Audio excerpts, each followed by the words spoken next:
കൂട്ടുകാരെ, നമുക്കിന്ന് പുതിയൊരു കഥ കേട്ടാലോ? നമ്മുടെ കഥയുടെ പേരാണ് കഴുതയും ചെന്നായും. കഥ കേൾക്കാം. ഒരു കഴുത പുല്ലുമേയുകയായിരുന്നു. പെട്ടെന്നാണ് ഒരു ചെന്നായ അവിടെ പ്രത്യക്ഷപ്പെട്ടത്.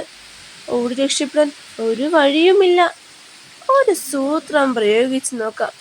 കഴുത കാൽ മുള്ള തറച്ചതായി അഭിനയിച്ച് മുടന്താൻ തുടങ്ങി. ചെന്നായി കാര്യം തിരക്കി. കഴുത പറഞ്ഞു, എൻ്റെ കാലിൽ ഒരു കൂർത്ത മുള്ള തറച്ചിരിക്കുകയാണ്. അതൊന്ന് എടുത്തു തരുമോ? അല്ലെങ്കിൽ എന്നെ തിന്നുമ്പോൾ അത് അങ്ങയുടെ തൊണ്ടിൽ കുടുങ്ങി വേദനിക്കും. അത് ശരിയാണെന്ന് ചെന്നായ്ക്കും തോന്നി. അവൻ കഴുതയുടെ കാൽ പൊക്കി നോക്കി പരിശോധന തുടങ്ങി.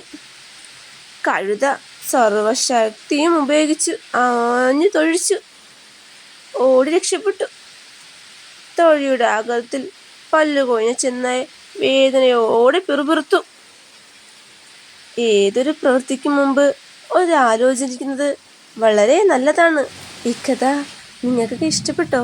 ഇഷ്ടപ്പെട്ടാൽ ഈ ചാനലിന് സബ്സ്ക്രൈബ് ചെയ്തേക്കണേ.